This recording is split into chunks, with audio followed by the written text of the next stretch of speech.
నిత్యము పరిశుద్ధుడు పరిశుద్ధుడు అని పొగడబడుతున్నటువంటి మా పరలోకపు తండ్రి, మీకే స్తోత్రం చెల్లిస్తూ ఉన్నాను.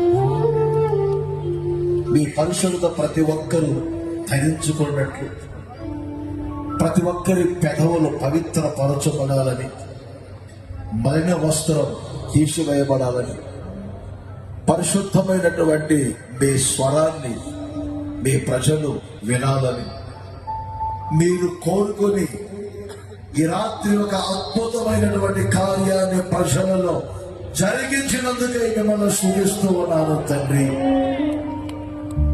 పరిశుద్ధుడు అయినటువంటి మీరు ప్రజల పరిశుద్ధపరుస్తారు.